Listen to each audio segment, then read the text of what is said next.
Thank you so much for joining me here today. I really appreciate it.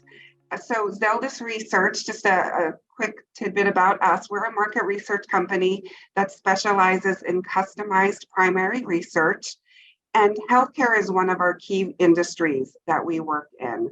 So every year here at Zeldis, we conduct a self-funded research effort in the healthcare space in order to help us stay on top of emerging trends. And so this year we decided to conduct a deep dive research effort with caregivers.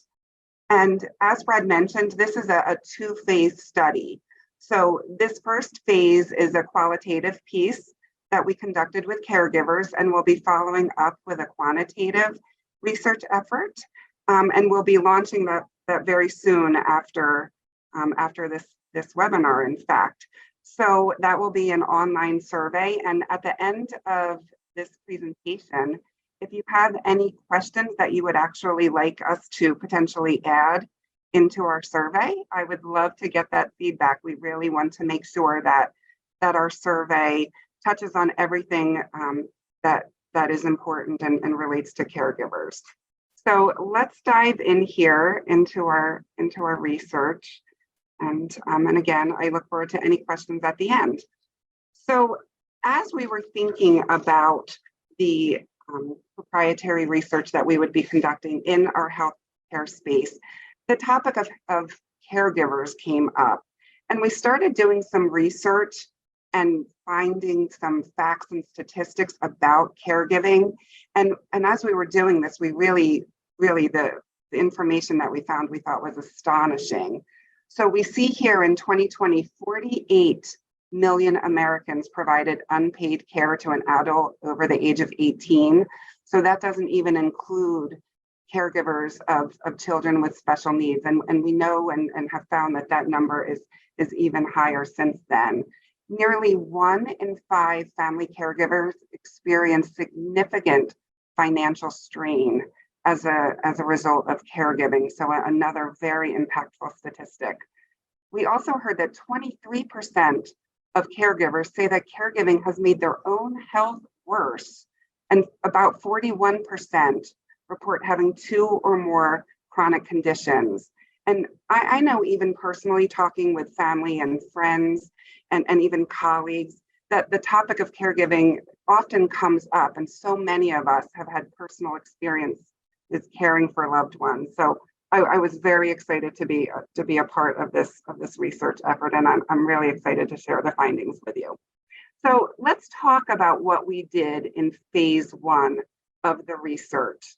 So really, the purpose of this phase, the first phase of the research, was to find out about the impacts and challenges associated with caregiving, and think about opportunities to close that gap, and thinking specifically about health insurance companies and employers where there may be opportunities to better support these caregivers. So we did 12 60-minute interviews. They were conducted by phone, sometimes on video, with caregivers who provide care for a loved one, either an adult, so it could be a parent, it could be a partner, or children with special needs. And really, we sought out caregivers who have been providing care for longer than 3 months, and that their loved one does not currently live in a long-term care facility. And we also made sure that they are providing care in a number of different ways. As you can see, this research is very recent. We conducted this in early July. And we do just want to note, particularly for this phase, that this is qualitative. So we do want to keep that in mind when we think about the findings, and that it is a small number of folks that we spoke with. So we want to interpret our results with caution here. So who did we talk to? Who were these 12 caregivers? And so we found that we were speaking with a number of different caregivers. Some were full-time caregivers of children with special needs. Others are full-time caregivers that are living with a parent or caring for a parent or a significant other. And then there were sometimes caregivers who were caring for loved ones who were living in their own home. Their parent hadn't moved in with them and weren't currently living with them. And we can see a quote here from a caregiver who actually is not living with her mom, but she said it's a full-time job. She has a full-time job at a university, but caregiving is a 40-hour-a-week work type thing, is what she said. It never stops, and it's always something. And she said it feels like it's having another job and a second life. And so really, in terms of the amount of time that these caregivers are spending caring for their loved ones, we really heard that it ranged from a few hours a day to some individuals that were caring for their loved ones virtually all day, every day. So there was quite a wide range in terms of the amount of time that they are spent caring for their loved ones. And we even spoke with a caregiver who moved into her mom's home in order to provide her the level of care that was needed. So really, in terms of how the care is being provided, it ran the gamut. And what we really heard is that each of the caregivers is doing the best they can to make their situation work for them.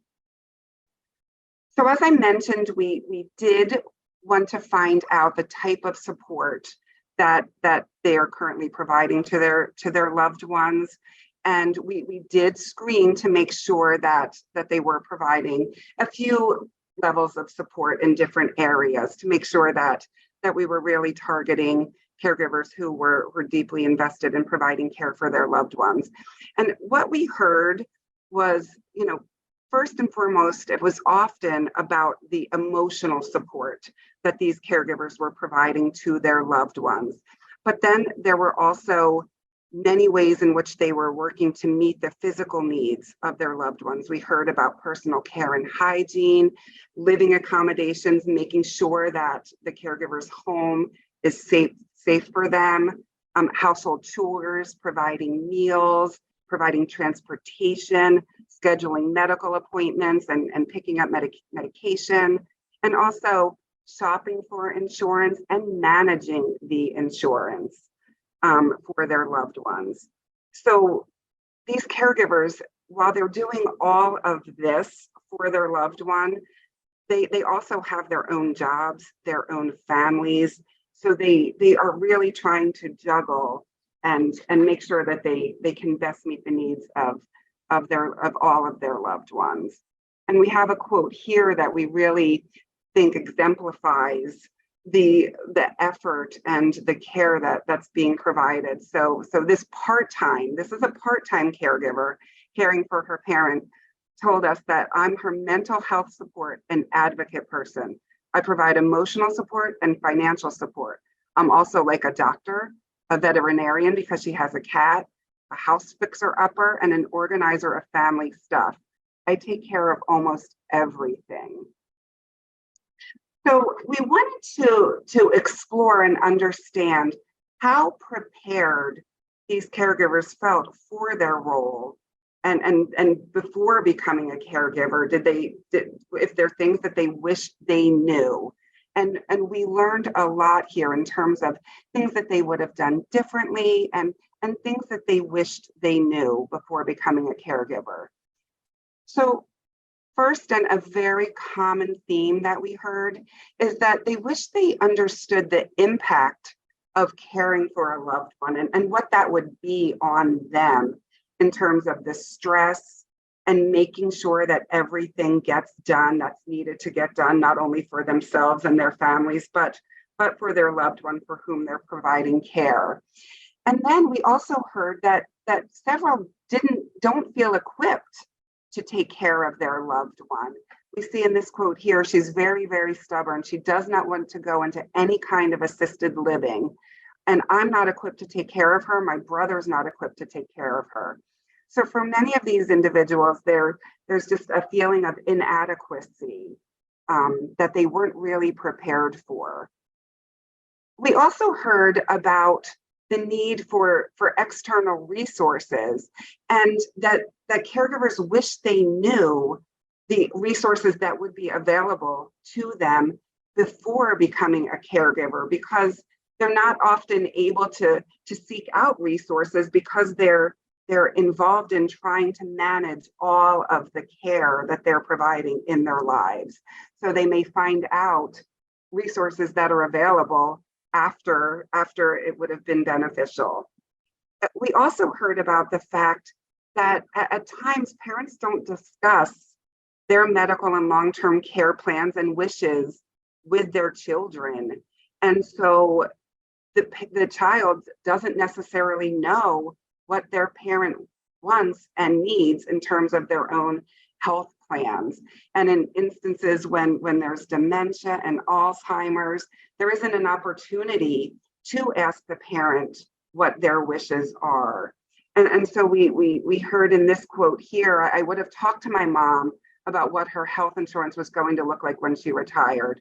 A lot of decisions were made by herself and she didn't share them with us. Do you have a plan for long-term care? What do you want to see for your own health? Who do you want to take care of you? She says those questions were never asked, and it fell on me. So she really wished she had those conversations with her mom, but before she was in the medical condition that she was. And then we also heard about the need and wish that they had talked with their parents about their financial situation earlier, and they wish they had an understanding of their parents' finances. So we heard here, I wish I'd been more inquisitive about my parents' financial situation. They didn't save enough. And although they had prepaid funeral plans and a little bit of life insurance, and she went on to say a very little bit, they didn't accumulate the savings they should have. I wish I'd known then what I know now about how expensive it is to take care of someone. And interestingly, this respondent is a CPA, and she felt that she was working with numbers all the time and finances. And she went on to share, I know how expensive it is to take care of a child. And she said, I planned for that. I planned from the minute these kiddos were born. So she was planning for her children, but she wished she really was more involved in her parents' finances and having an understanding of those finances. So let's talk about the impacts of caregiving on caregivers and really their struggles and their pain points. So first, we talked about the impact of caregiving on their relationships.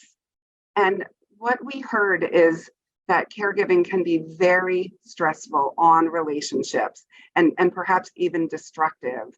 And this can lead to feelings of isolation for the caregiver, and they feel that they may not have folks to talk to and people to turn to. So we wanted to know about the relationship with their loved one, the person that they're providing care for. And really what we heard, the love that they feel for these individuals came through loud and clear, that they absolutely love their family member that they're caring for.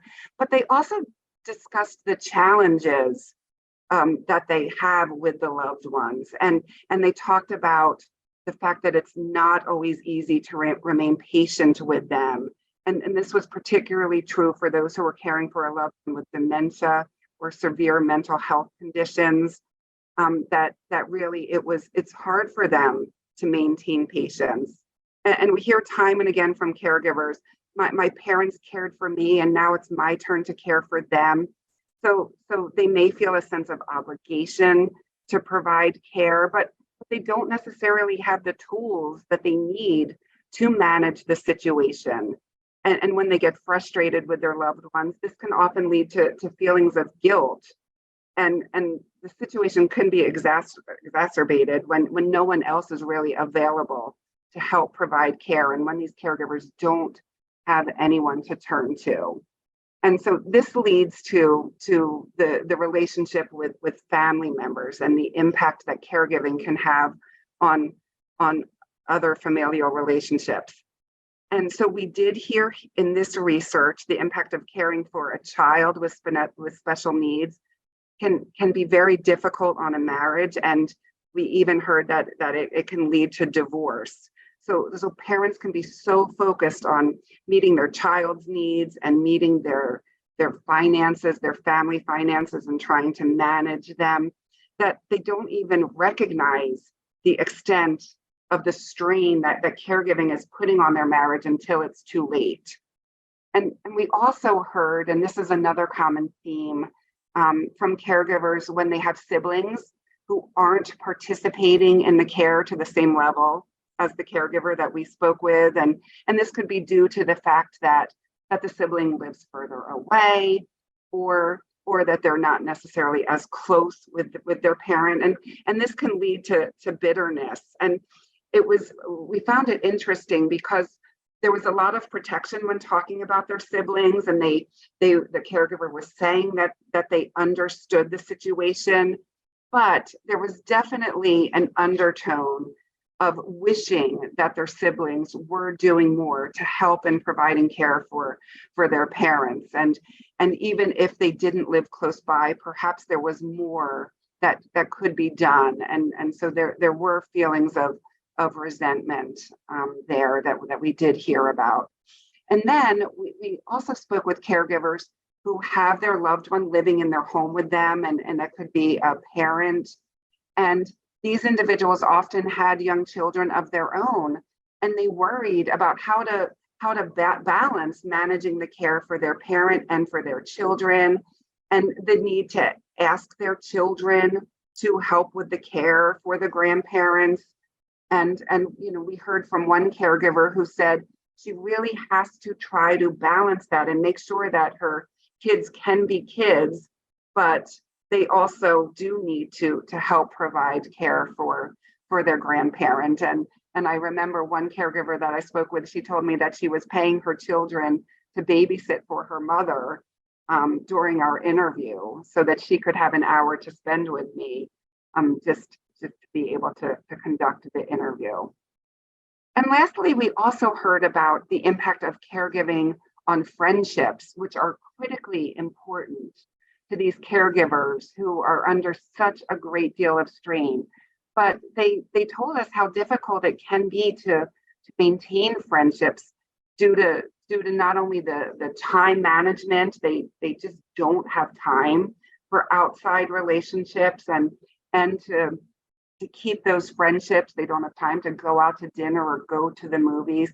But then we also heard about the difficulty that a friend can have in trying to understand the caregiver situation. And we had one mother who is dealing with a daughter with severe medical conditions, and she told us that she lost all but one of her friends because her friends didn't know how to handle her situation and how to support her. So they ultimately stopped calling and stopped contacting her. And this individual just felt very isolated and alone. And so we really just did hear that from these caregivers, the impact across the board in terms of their relationships with other individuals. And so we have a quote here: caregiving is stressful and involves a lot of trial and error to figure out what works. There's an emotional toll, financial toll, and it puts strain on my relationship with my husband, which led us to divorce. And this individual is a caregiver for an adult child who still lives in their home with special needs. So then we also heard about, and when we think back to those quotes that we saw at the beginning of the presentation, about the impact on caregiver health and how physically and emotionally draining it can be. And so we heard from these caregivers, they shared with us the difficulty that they have sleeping due to their difficult schedules, and just their mind constantly thinking about what needs to be done.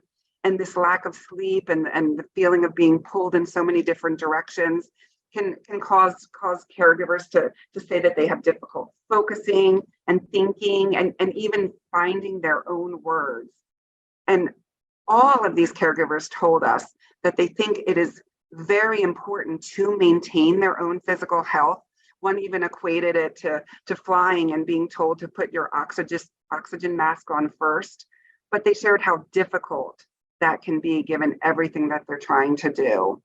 And then we also heard about the immense strain on caregivers' emotional and mental health. They all talked to us about the stress associated with caring for their loved ones. And in addition, there's the anxiety and the worry they feel in terms of caring for their loved one and not necessarily having all of the answers and all of the tools that they need. And we also heard from some of them that they really felt trapped. And this could lead to feelings of that makes them feel out of control of their own situation and very concerned about their situation. And then again, as I mentioned, they may feel inadequate and not really prepared for their role, which also puts an emotional strain on them. So some quotes here that we think really exemplify these issues with trying to maintain their own personal health. We see here on the left, we don't get the care we need because most of the time their care comes first. And this individual told us that caregivers, they don't sleep, they don't eat on a schedule, they forget to take their medications, they're just running all day long. And then from another, we heard it's very stressful and I have really bad anxiety sometimes. I talked to my primary doctor and he prescribes Xanax. So that's what she needs to, again, this was an individual caring for an adult child, that's what she needs to help her maintain her own mental health. And then another told us, with the way things are here, I'm essentially, and I hate to describe it this way, but this is how I often feel. I feel like I'm a prisoner in my own home. So again, this feeling of not necessarily having control over their situation can be so impactful and powerful to these caregivers. And then we talked about the impact of caregiving on their work and on their finances. And what we did learn in terms of employment is that many of these caregivers found a way to balance caregiving and their jobs. And we did hear that as a result of the pandemic and the shift from in-office work to working from home has helped them in terms of their caregiving. It allows them to be home with their loved ones. And several of them did tell us that they work remotely or have a hybrid schedule. A few told us that they actually changed jobs, started their own companies, became a partner in their firm to allow them to dictate their own schedules. So really, they do the best they can to make it work with their jobs. But some did have to leave their jobs and just find other ways to make things work, thinking about care that they can receive from government programs. So really, they're looking for all ways to try to make it work. And when we asked about the work-life balance and how they try to maintain that, it's, again, these caregivers have found a way to make it work, but they do experience challenges and problems all along the way when surprises come up and unexpected medical issues. So they have found a way to make it work, but they are constantly shuffling and trying to make sure everyone's needs are being met. And we also heard about the impact on these caregivers' finances and how they really feel the need to make sure that their loved ones are taken care of and that they have what they need. And these caregivers may put aside their own wants and desires in order to make sure that their loved ones' needs are being met. We heard from caregivers that they don't go on vacation, they don't get to do what they want, make that purchase that they want, because they have to be with their family, put money towards caregiving and making sure their loved ones' needs are met. Some of them did tell us about financial support that they receive. and that can be from other family members. We did hear this particularly when I was talking about the siblings that live out of state. Oftentimes they may help with the finances and provide financial support to their parents. We heard about exes providing financial support, and then outside organizations that help pay for groceries. They may use Meals on Wheels, or organizations that will help with medical visits and prescriptions. So really, they're looking for all types of support that they can receive to make sure that their loved ones' needs are met. And then we also heard about the caregivers, the impact of caregiving on their homes and on their loved ones' homes, and what they needed to do to make sure that the homes are safe for their loved ones. So many talked about items that they had to install in their homes to keep their loved ones safe: handrails, shower benches, special toilet seats, ramps, security cameras to make sure that they could see the comings and goings of their loved ones, particularly for individuals with dementia and Alzheimer's. They need those cameras to make sure that they can see when they're leaving the home. And they also talked about, as they said, baby-proofing the kitchen to make sure their loved one couldn't turn on the stove. And some of them shared with us stories of their parent with Alzheimer's using the stove and a negative outcome from that. And so they really do need to make sure that their home is safe for their loved ones. And some of them talked about having to remodel their home, whether that's rearranging the furniture so that the loved one with the walker can get around. We had one caregiver who's caring for her mom who's blind, and she needed to really minimize the furniture in the home to keep it safe for her mom. Converting a living room to a bedroom for individuals who can't get upstairs. And then we also heard about removing doors so that the loved one can get in and out easily. So a number of things that they are doing in the home to keep their loved ones safe. And our quote here: in every room of the house, there is something to help guide you along going down the hall, into the bedroom, in the bathroom, in the shower. There's something somewhere in every room to provide guidance and keep her parents safe here in this case. And then we did hear of a few additional challenges that these caregivers are facing. And one of them is really not having the accurate information and resources about their loved one's condition. And it doesn't stop there. So there's a need for understanding the condition, but taking it to the next step, understanding how to care for a loved one with that condition. So it's a twofold here. So they may be able to go online and find information about schizophrenia. We did have 2 caregivers who have a loved one with schizophrenia, and they told us that they're able to find information about schizophrenia, but they aren't able to find out information in terms of how to care for a loved one with schizophrenia. So they really needed an understanding and help in terms of caring for their loved one with that condition. And really the need that they have, that they want to know what to expect so that they don't have to learn by trial and error, which is what they're currently doing. They're figuring it out as they go, and they really wish they could stay ahead of it so that they would be able to see the future and understand what their loved one will need and what they will need to do for them. And also securing outside help or long-term care is a challenge for these caregivers.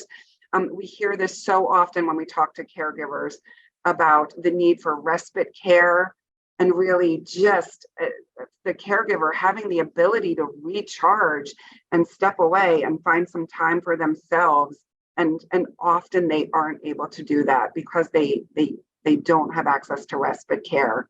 We also heard about the fact that some of these caregivers did look into long-term care and memory care facilities for their loved ones.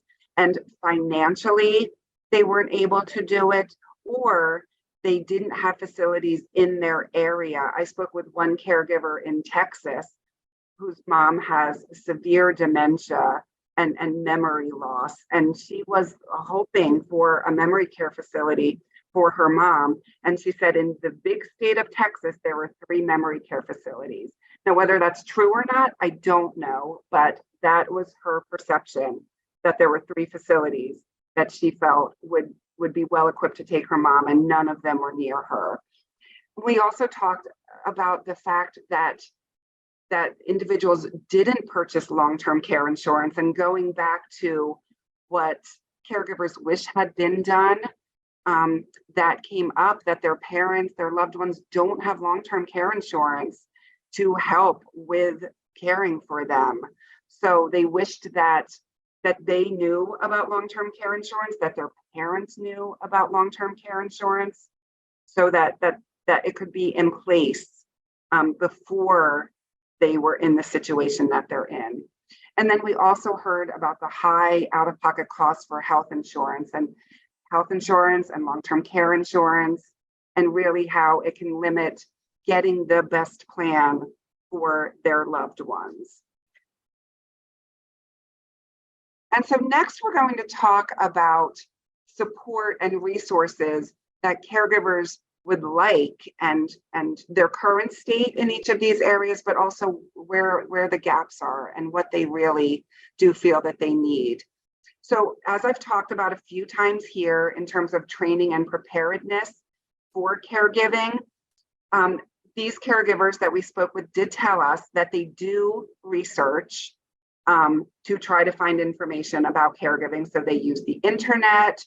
Some of them told us that they access caregiver forums on social media, and they do talk to their doctors, their loved ones' doctors, to obtain information on caring for their loved ones' needs. But there were also a number of things that these caregivers still need and wish they had in terms of being prepared and feeling equipped to caregive for their loved ones. So some of the caregivers that we spoke with talked about the fact that their loved one has a care manager. Not all of the loved ones had a care manager, but some did. And so, first and foremost, if their loved one could have a care manager, that would be ideal. But the caregivers also talked about the desire to have a coach for themselves to help them with caregiving. So a care manager for themselves to help them manage caregiving, a caregiver hotline that they can call into to support them, and perhaps when they are feeling that they have no one to turn to, if there was a number that they could call just to help them out and to troubleshoot, or just to be a listening ear, would be helpful. Time management strategies to help them, again, manage juggling their own needs, their family's needs, and their caregiving. How-to strategies for all of these things in terms of managing time, managing their relationships with their loved ones, with their spouse, with other family members, with friends, how to maintain friendships, how-to strategies for specific conditions, and for self-care, for caring for themselves while caregiving for others. And then financial planning and support, the need to understand the importance of talking with parents and talking with loved ones about their financial planning and their financial situation before becoming a caregiver. And then having a list of resources available, knowing where to turn to if there are government programs, state programs, having access to those resources that can help them out. And so we see some quotes here that one respondent who's caregiving with it for a parent would like a 15 to 30 minute coaching session just to say, is this, am I feeling the right way? Is this normal how I'm feeling? The ability to ask questions. And then our next quote in terms of the importance of staying ahead of financial planning, and really having an understanding of those finances. And then the need for mental health support, so which is so strong for these caregivers. So as I mentioned, they do turn to others. So they have friends and family that they talk to. They may access social media for support groups, talk to a professional, whether that's a doctor or a therapist. But we do see that there are gaps. So caregivers would like access to more affordable mental wellness programs that they can have access to therapy, and having someone to talk with, having access to a therapist who specializes in working with caregivers and understanding caregivers' specific needs would be very valuable. And then the choice of the type of therapy that can be received and support that can be received, whether some do prefer in person, but for many, it has to be virtual because they don't have time to go to an appointment, travel. So really a choice of both in person and virtual. And I thought this quote was so impactful.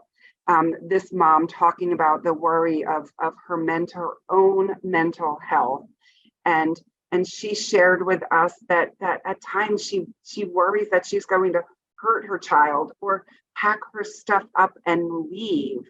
And I realize this is extreme and so difficult, but this can be what caregivers are dealing with. These are the thoughts that they have, and they have to have someone to turn to. And in this case, she has a long-term care caseworker who she said was 26 years old, didn't understand the situation, and she felt really was of no help to her. And so another quote here from one of our caregivers caring for her parents, she said, "I don't want to burden my boyfriend talking about this. He can tell that there are times that I'm a little stressed, and I want to be careful about pulling in my brother or sister because they're dealing with their own stresses." And so think about this. Here she has siblings, but she's caring for her parent, and she doesn't feel right talking to her siblings about it because of what they're dealing with. I think of that isolation and what, just the feeling that they don't necessarily have someone to turn to. So we also talked about community forums and caregivers' interest in them. So this was one area that was divided among our caregivers. So there were some that do currently access community forums, as I mentioned, the online social media groups. Some do access that. Others did tell us that they can't have one more thing that they have to do. And they, even if they wanted to access a community forum, an online support group, or some type of support group, they just don't have the time to do it. That doesn't mean that there's not an opportunity. We may just need to be creative in terms of thinking about how to support those caregivers who really may need the support but don't feel that they can make the time to do it. So in terms of what they need virtual support groups. Really, in person is, as I mentioned, can be very difficult. And they may be available, but not all of these caregivers were aware of them. Importantly, they need to hear about success stories.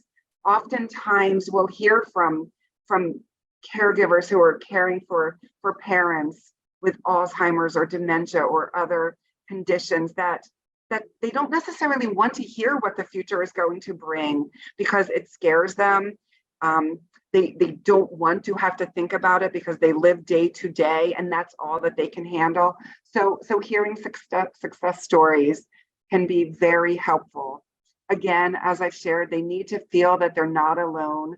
And these community forums and support groups can offer advice and tips for caregiving. They can learn from other caregivers and even potentially access professionals, medical professionals, via support groups. So those are opportunities there that we heard about. And so, one caregiver shared that the support group that she's involved in provides solidarity, and it gives her that feeling of learning from others and hearing their stories. But then on the flip side, as I mentioned, one shared with us that she's feels that she'll start reading doom and gloom stories and she'll go someplace dark, and the need to really try to stay positive. And then we also talked about technology and technology resources that are being used and any opportunities. And so we did hear that caregivers are using technology to help them. As I mentioned, they go online, they do internet searches, but we did hear of some opportunities. So a mobile app related specifically to caregiving, there was interest in that. A caregiver portal, either from a health insurer's website or perhaps even an employer portal, could potentially be very, very valuable. User-friendly shared calendars to help manage schedules, emails or texts related to caregiving, again, thinking about tips and strategies, they would be open. And again, social media support groups, and just understanding what's available to them. And so as we see here from this full-time caregiver saying that, that they'll access Zoom, but then when we asked about apps, they said that they don't access any. Do you know of one? Because they were interested in an app. And then here, I think they should send emails or text messages or anything on caregiving entities. And this was specifically asking how a health insurer could potentially help. So really just providing information. So leading into that, we did ask these caregivers, specifically, as I mentioned, we talked to them about what support they would like to receive from health insurers, whether it's their own health insurer or their loved one's health insurer. And what we heard here is that while they don't necessarily feel that they get some support, there's absolutely opportunities for a health insurer to better support caregivers.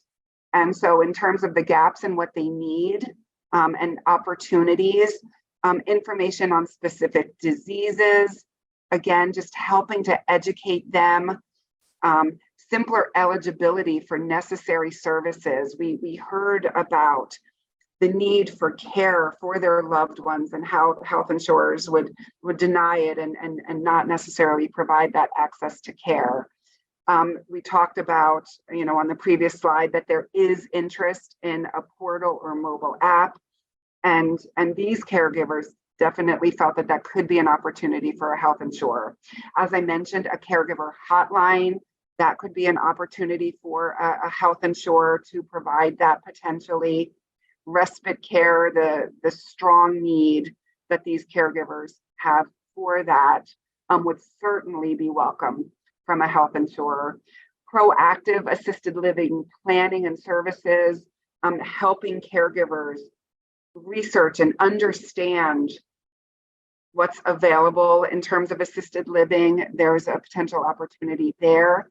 And as I mentioned, a care manager, not only for the loved one, but also for the caregiver themselves. And then care facility support and assistance. I talked about the woman in Texas who was unable to find care for her mother with dementia. She mentioned that she would welcome help from a health insurer in terms of finding that memory care facility placement. And then the strong need for access to mental health professionals, and health insurers covering that for caregivers so that they do feel that they have someone that they can talk to. And then notifications of changes to health plans and how important it is to the caregiver to know that. We heard that the member may receive this information when there's a change, but they're not the ones managing the health plan.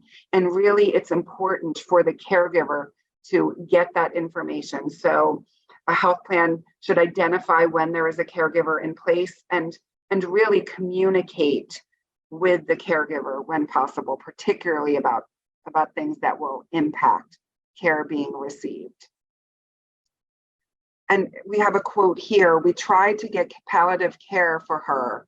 And this was a part-time caregiver for a parent. "We've tried to get some home health care, and her doctor has been very good." So the doctor was advocating, but the insurance companies that are a pain in the neck, they say you don't need it. And according to this individual, he shared that he said the ridiculous thing is, if they provided that, she would have stayed out of the ER and the hospital a lot of times. So he really felt that if his daughter could get the care that the doctor was recommending, that the insurer denied, it would have kept her out of the hospital. And lastly here, support and opportunities for employers. And as I mentioned, these caregivers really have done what it takes to make sure that they can better manage caregiving with their jobs. But there are some opportunities here for employers. So, of course, flexible schedule and remote work options, as I talked about, but there are some additional areas of potential opportunity here. So providing benefits specific to caregivers, making sure that they are able to do what they need to do and think, perhaps outside of the box in terms of what employer-sponsored benefits that could help with caregiving and their needs. Again, for an employer to ensure that the employees have access to mental health therapy and perhaps finding a way to help provide that to them. It came up about caregiver contribution matching, and if there was a plan that the caregiver could put money into, and perhaps as a way of helping employees match that fund so that when things come up with their loved ones, with their parents, with their children with special needs, it can be a way that an employer can help the employee care for their loved ones. The ability to set their own schedule, and really going back to the need for flexibility. We heard from one caregiver that her employer just implemented a new scheduling option to work 4 9-hour days and then take 1 day off. And she was intending to use that, and that extra day would allow her to take her mom to the doctor and do the things that she needs to do to care for her loved one on that day, on that extra day that she doesn't have to work. Paid or unpaid time off for caregiving. I was just speaking. I mentioned at the start of this discussion how I, in my personal experience, talk to caregivers, and I was recently speaking with someone whose company paid for her to take 2 weeks off to find an assisted living facility for her dad, because his condition worsened so quickly. And she was so very thankful that her company paid for her to take that time off. But we also hear that even unpaid time off can be valuable. Just having the ability to not come into work when things arise, when they need to go and take care of their parent in an emergency situation, when something comes up with a child with special needs who's home and in their care. So making sure that they are able to do what needs to be done. And then I think this is really a strong potential opportunity for employers in terms of helping their employees understand the importance of financial planning, not only for themselves, so they're not in the situation that we hear their parents are in. So making sure that employees, that their financial needs are being addressed and considered and future financial needs, but also helping employees understand the importance of their parents' financial situation and really understanding that and getting ahead of that while they can and before it's too late. This last quote here talked, and I thought this was interesting, this idea of caregiver leave, as I was talking about. So this quote, this caregiver shared, "My kid's school district will give teachers 10 days to just do whatever that they need to do." And she was sharing that she's used everything she has. She used short-term leave, she used sabbaticals, and she really felt that it would be beneficial if her company provided that paid time off that I was talking about.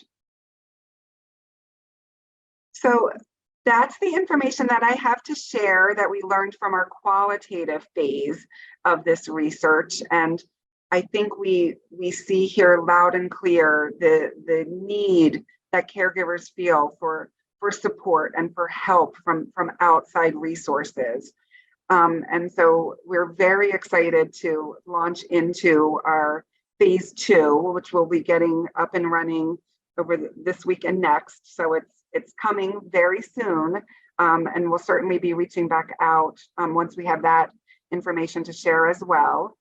But any questions, or as I mentioned, if there's any topics or questions that you would like to add into our quant survey, I certainly would welcome that.